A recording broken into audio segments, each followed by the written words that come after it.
মহান ভাই চলে আসছেন। মহান ভাই কি অবস্থা? শুনতে পাচ্ছেন? আপনি হ্যাঁ, ভাইয়া কি চলে গেছিল? এক্সট্রিমলি সরি আমার তখন একটু যাওয়া লাগছিল ব্যাক আচ্ছা, এগেইন। তো ভাই আচ্ছা। আরেকটা বিষয় আরকি সেটা হলো যে ওমেন রাইটস এর ক্ষেত্রে টেস্টিমনি মানে কোর্টে যদি টেস্টিমনি হয়, এরকম একটা কথা শুনছিলাম যে একটা পুরুষের টেস্টিমনি ২ টা মেয়ের টেস্টিমনির সমান। মানে এরকম টাইপের একটা বিষয় কি আছে নাকি? এটা আছে কিন্তু এটা মানে মেজর ক্রাইম এর ক্ষেত্রে না। নরমাল ক্রাইম এর ক্ষেত্রে নরমাল টাইপের যে ক্রাইম গুলা সেগুলোর বিচার-আচারের ক্ষেত্রে একটা মেয়ের সাক্ষ্য অর্ধেক, একটা পুরুষের অর্ধেক। কিন্তু মেজর ক্রাইম এর ক্ষেত্রে যেখানে মৃত্যুদণ্ড আছে, এই ধরনের মানে শাস্তিটা যখন মৃত্যুদণ্ড, সেই সমস্ত ক্ষেত্রে মেয়েদের সাক্ষ্যর কোনো দামই নাই। মানে দামই নাই। মানে আমি তো মনে করছিলাম আরো উল্টা হবে। না কোনো দামই নেই, কোনো মূল্যই নেই। এইটা তো একটা মানে জুডিশিয়াল বায়াস বলা যাচ্ছে। এটা তো একটা মানে ইমিডিয়েট প্রবলেম, ঠিক না? একটা মেয়ের অধিকার আম যদি একটা সোসাইটির ভিতরে এভাবে করে মানে মেয়ের অধিকারকে লঙ্ঘন করা হয়, একটা মেয়ে যদি রেপ হয়, সেখানে যদি একটা মেয়ে সাক্ষ্য দিয়ে থাকে, ওই সাক্ষ্যটাকে যদি গণ্য না করা হয়, তাহলে ভাইয়া এখানে তো একটা জুডিশিয়াল প্রবলেম ক্রিয়েট হচ্ছে ভাইয়া। তা তো হচ্ছে কিন্তু মানে কি একটা ব্যাপার চিন্তা করেন একটা মেয়ে, একটা শিক্ষিত মেয়ে মনে করেন একটা আ পিএইচডি করা একটা মনে করেন একটা মেয়ে নাসাতে চাকরি করে সে পিএইচডি করছে। আর বাংলাদেশের একটা চুনাহাগা মাদ্রাসার একটা মুমিন। এখন ইসলামিক কোর্ট কাকে সাক্ষ্য হিসেবে গ্রহণ করবে? চুনাহাগা মুমিনটাকে, তাই না? কারণ তার একটা নুনু আছে। ওয়াও! কি, মেসড আপ কি ভাই, মেসড আপ। ফ্যান্টাস্টিক আর কথা। স্পিকিং অফ হুইচ ভাইয়া যদি একটা দেশে আমরা ইসলামিক শাসন কায়েম করা থাকে, সেখানে কোর্টেই মনে করেন একটা খ্রিস্টান যদি এসে ইয়া দেয় মানে সাক্ষ্য দেয়। ইন দ্যাট কেস খ্রিস্টানের সাক্ষ্যটা তো ওইটাও গণ্য করা হবে না। ওইটারও তো কোনো খ্রিস্টানের মানে সাক্ষ্য ওইটারও কোন হয়তো মুসলিমের খ্রিস্টানের সাক্ষ্য কোন মুসলিমের এগেইনস্ট এ গণ্য করা হবে না। কিন্তু খ্রিস্টানের সাক্ষ্য আরেকজন কাফেরের এগেইনস্ট এ গ্রহণ করা হবে। মানে মেসড আপ ভাই। এটা কিভাবে করে মানুষ মনে করে? মানে আমাদের তো আইনের একটা পারপাস আছে। এখন মানুষ কিভাবে মনে করে যে এইসব করে মানে একদম আইনের স্টাডিটারে জাস্ট ফালায় দিল, ঠিক না? আ আ মানে আমাদের আইনের যে ফান্ডামেন্টাল আ ভ্যালু যে ইকুয়ালিটি, হ্যাঁ? বা রাইট। সবাই সমানভাবে ট্রিটেড হবে। সবাই আইনের চোখে প্রত্যেকটা মানুষ সমান। এই জিনিসটাই একেবারে ভ্যানিশ, হ্যাঁ? এবং তারা বলতেছে তারা নাকি ইনসাফ প্রতিষ্ঠা করবে। ভাই কি অদ্ভুত কথা! মানে এটা মানে এটার একদম মানে বেসিকই জিনিসটা নাই যে ইকুয়ালিটি নাই যেখানে সে কিভাবে মানে মানে প্রতিষ্ঠা করবে? ইনসাফ হ্যাঁ, আর প্রতিষ্ঠা করবে এইসব কিভাবে? আইডিওলজি নিয়ে মানুষ পলিটিক্স করে ভাই উড়ায়ে ফেলতেছে। মানে উড়ায়ে ফেলতেছে মানে সেই অবস্থা ভাই। ঐদিন দেখলাম মিজানুল আজহারির একটা ভিডিও সে মানে হেলিকপ্টার দিয়ে নেমে একটা জিএলএস 450 বেঞ্জ দিয়ে সে যাচ্ছে ওয়াজ করতে। মানে ক্রেজি ভাই।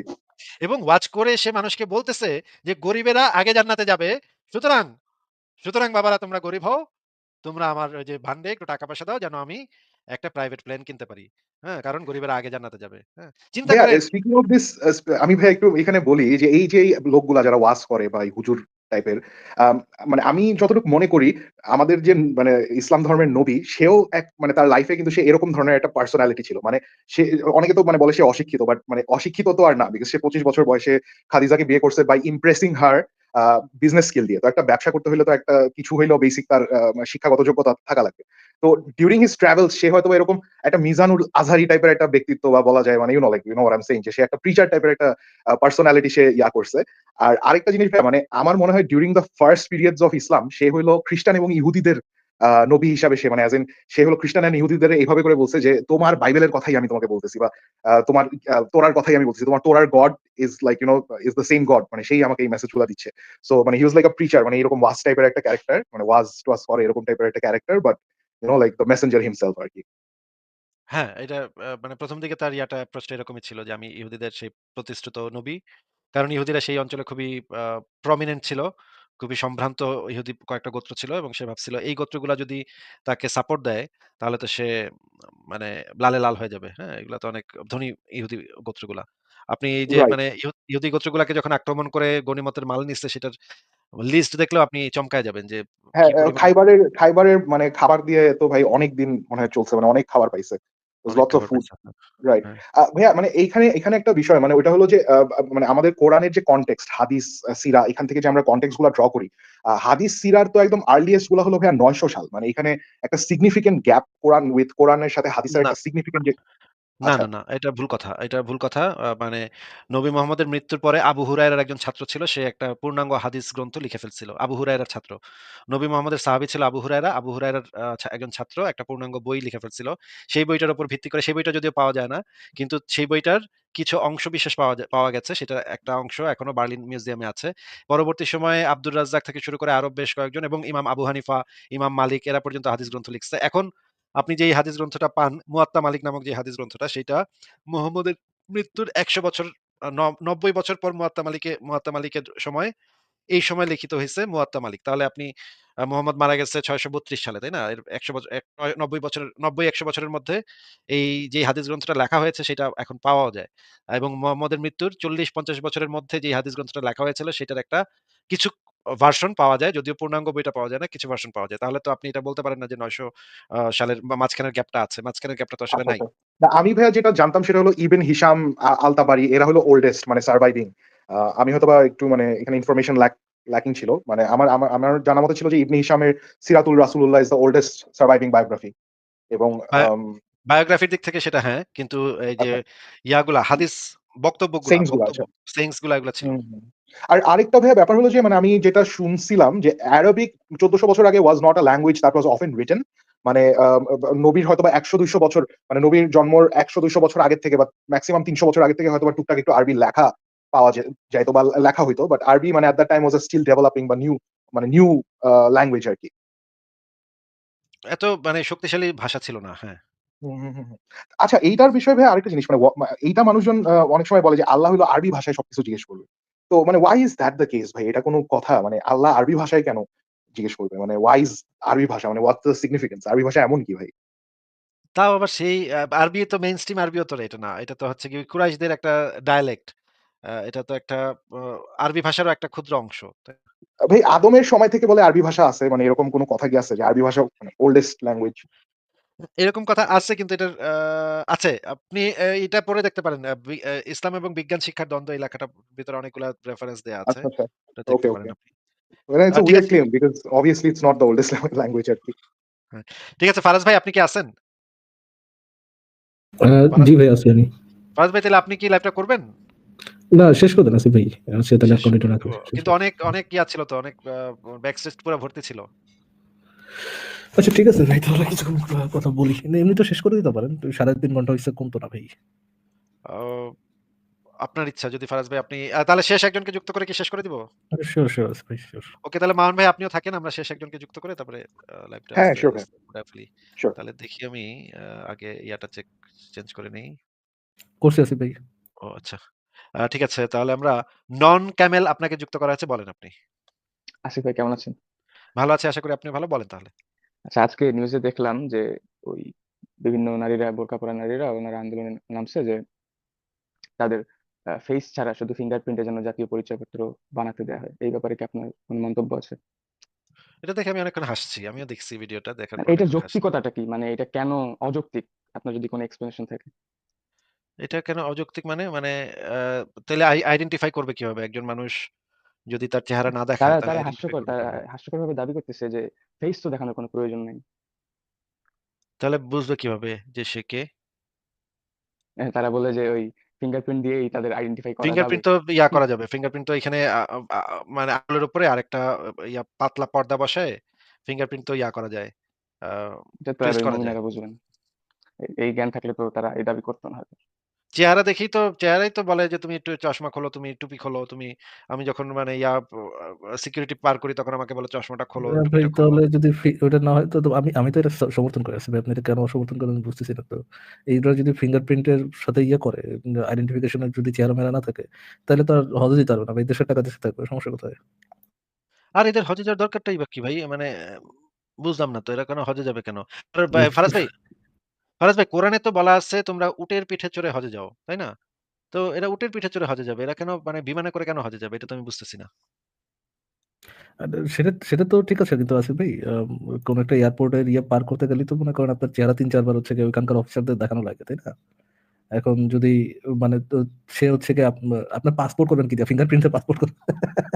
ফিঙ্গারপ্রিন্টের পাসপোর্ট করবেন। হ্যাঁ, এটা তো কথা যে ছবি তো পাসপোর্টে থাকবে। ওখানে কি হিজাব দিয়া ছবি তুলবে নাকি আজব তো। আচ্ছা ফারাজ ভাই আমার একটা প্রশ্ন আছে। ফারাজ ভাই মনে করেন ফিঙ্গারপ্রিন্টই করলো। পরে হচ্ছে কি ওই পাসপোর্টে ফিঙ্গারপ্রিন্টটা দেখে যদি কোন পুরুষের উত্তেজনা জাগে, মানে তখন কি হবে ফারাজ ভাই? তখন তো ভাই ফিঙ্গারপ্রিন্ট করার জন্য দোজখে যাবে। আচ্ছা যদি একটা চেহারা দেখে উত্তেজনা জাগতে পারে, ফিঙ্গারপ্রিন্ট দেখে তো মানে একজন মানুষ তো ভাবতে পারে এই ফিঙ্গারটা একটা মেয়ের ফিঙ্গার। ওহ! ফিঙ্গারটা কত মানে ফিঙ্গারটা যদি মনে করেন এই ফিঙ্গারটা দেখেও তো জাগা সম্ভব নাকি? ভাই মানে কুত্তা, বিলাই, গরু, ছাগল এগুলা দেইখা মানে এরা মুমিনেরা ভাই নিয়ম যেখানে শিখতে পারে মেয়েদের না? মেয়েদের জামা দেখেই মনে করেন মানুষের কাজ হয়ে যায়, তো ফিঙ্গারপ্রিন্ট, তো তাদের তো ফিঙ্গারপ্রিন্টও মানে ইয়ে কিছু না মানে যে শোকা শুরু করে।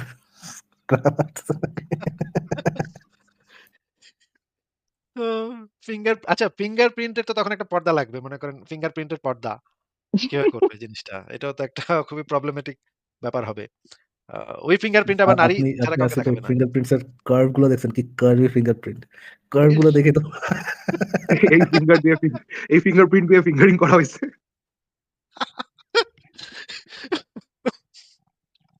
ফারাজ ভাই এভাবে ফ্যামিলি ফ্রেন্ডলি রাখবেন আপনি? সেটাই বলতে আপনারা যাচ্ছিলাম। ফ্যামিলি সেটাই ফ্রেন্ডলি রাখতে দিলেন না। মানে এই জিনিস আমাদের কারো মাথায় আসে নাই। মামুন ভাই আপনার মাথায় আসছিল। আমাদের মাথায় কারো মাথায় আসে নাই। আপনার মাথায় আসে, থ্যাংক ইউ এটা এই ইয়েটা দেওয়ার জন্য, এই আ সুন্দর উদাহরণটা দেওয়ার জন্য। এই থ্যাংক বিশাল ইউ, বড় থ্যাংক ইউ। হিকমাটা আমাদের এই এলএমটা দেওয়ার জন্য ধন্যবাদ। এই ফিঙ্গারটাই একটু আগে মুমিনা মুখে জিহ্বায় চেটেছিল। এই ফিঙ্গারটাই আবার কোথায়, কোথায় গিয়েছে। এটা ভেবে মনে করেন মুমিন তখন ভিজে যাচ্ছে। তখন কি হবে? তখন তো সে জাহান্নামী। এক ট্যাবের মধ্যে কোরআন, আল কোরআন, এক ট্যাবের মধ্যে ফিঙ্গারপ্রিন্ট পর্ন।